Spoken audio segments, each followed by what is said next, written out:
Hey, what's up, everybody? Welcome back to News Dose. And the Xbox Series S has been one of the hottest topics all generation long.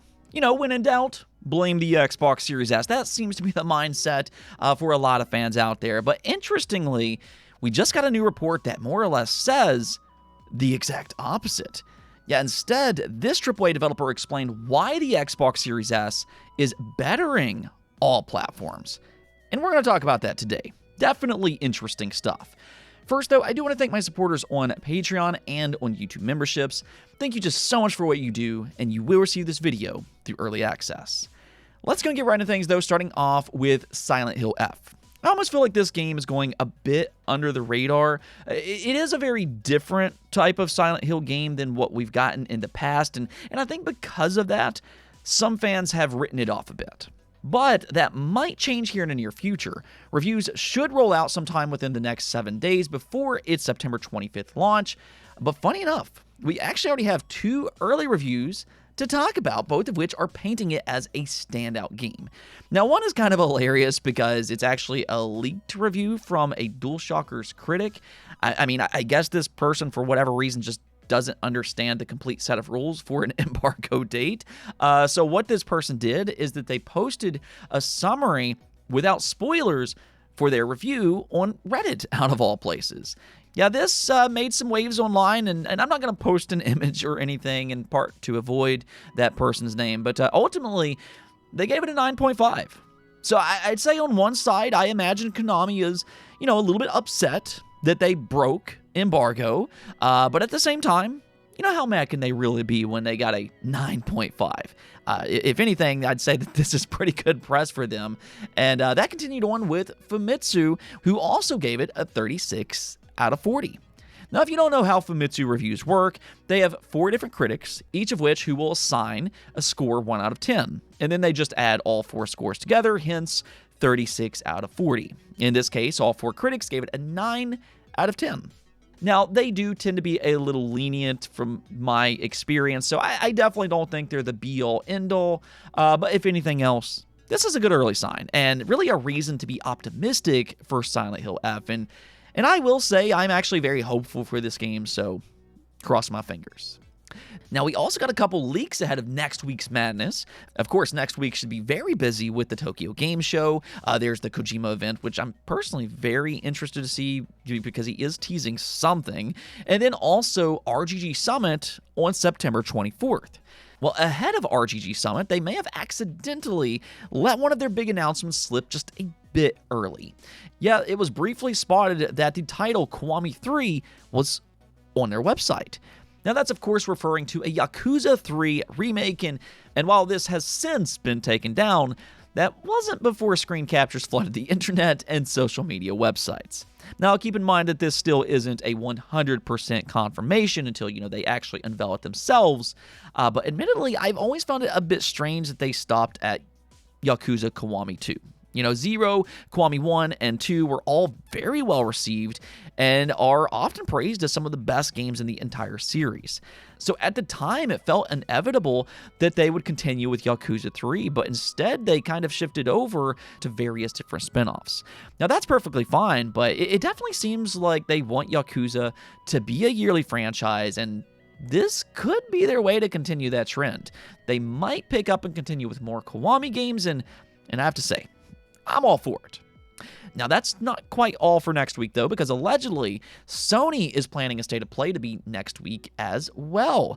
I guess this is just E3 in September with Nintendo, Xbox, and now also Sony with their own events. But this news comes from Nate the Hate, which I think has more than earned his reputation. I know some people are still a little skeptical of some of the things that he claims, which I think that's perfectly fine. You should always take leaks with a grain of salt, if anything else. But he has gotten a lot of things correct these past 12 months, and according to him, he responded to somebody on Twitter who was asking about when the rumored state of play will be, and he simply responded, next week. So, there you go. This is just more fuel for the fire. And, speaking of that, there has been some rumors that Insomniac has a trailer ready for Wolverine.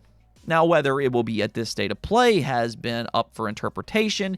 Some people believe it might be at the Game Awards instead, but Either way, there is a small possibility that it could get its re-reveal as early as next week.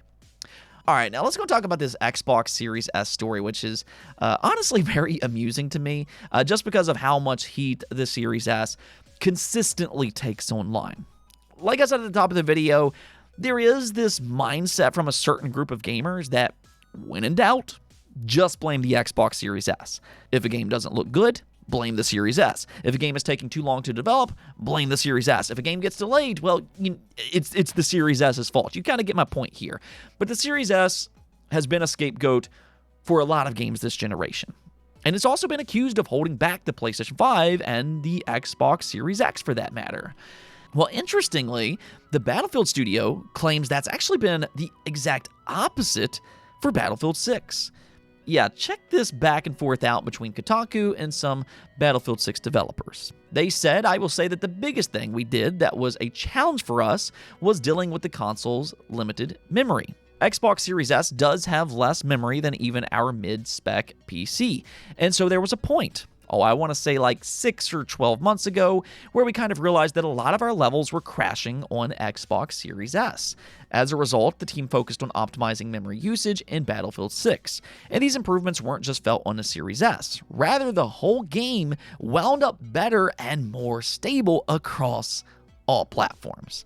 So not only did they confirm 60 frames per second for the Xbox Series S in this same interview, but interestingly, these optimizations, as they said, made the game better for the Xbox Series X, the PS5, and yes, even for PC.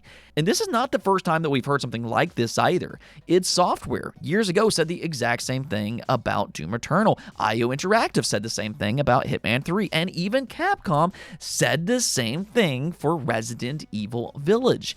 And in all three cases, every one of them mentioned that memory was an issue early on, but because they optimized their game for the Xbox Series S, that actually benefited every single version of the game. So ironically, if you think about it, without the Xbox Series S, games like Resident Evil Village, as one such example, may have actually performed even worse than what it already did when it first launched. Now, I'm not saying that game performed terribly bad, but that game did have some frame rate problems on the Xbox Series X and the PlayStation 5. So in a way, we actually have the Xbox Series S to thank for a better overall experience. And I just think that that's a little ironic, considering the Series S has been a punching bag pretty much all generation long. And I'm not saying that the Xbox Series S doesn't pose a challenge for developers. Various different developers have already claimed that, yes, it can be a challenge at times, and even these developers mentioned that as well. But we have seen time and time again that when studios put in the work, that not only can they make it happen, but in a lot of cases, the games actually turn out better because of it. The Moon Studio CEO once said that optimizing for weaker hardware, like the Series S, makes developers quote-unquote write better code and optimize more aggressively because more or less that turns out to be a net positive for games and for gamers alike. Let me know what you think about this, though. Do you think the Xbox Series S is actually quietly making games better in the background? Do you agree with that, or no? All right, now one more thing before we go, though. It does seem like a lot of people are a bit surprised by the reasonable price for Final Fantasy VII Remake on the Nintendo Switch 2. Now, if you weren't aware of this already, it's being priced at just $40, which also includes a Magic the Gathering Final Fantasy booster pack if you buy the Switch 2 game key card. Now, I believe those go for around $7 or so, and even though a lot of people don't like game key cards, this is a rare situation where at least you kind of get something physical to, make up for it just a little bit. Nonetheless, though, this is a pretty decent offering, all things considered, and especially if you look at how Nintendo is pricing their very own games. They're legitimately charging $70 for the Switch 2 version of Breath of the Wild, which is an 8-year-old game by this point that was originally developed for the Wii U. So just let that sink in for a moment, and I think that right there is the exact reason why people are raving about what Square Enix is doing here. I mean, really, anytime we get a consumer-friendly price anymore, it's sadly a little bit shocking. That's so sad to say out loud, but that's kind of where we are within the game industry. I guess it is what it is, but hey, Final Fantasy VII Remake for $40. And yes, this is a very good game, so I definitely recommend it. Anyways, though, that's going to be this episode, but until next time, make sure to subscribe, ring that bell, and peace out.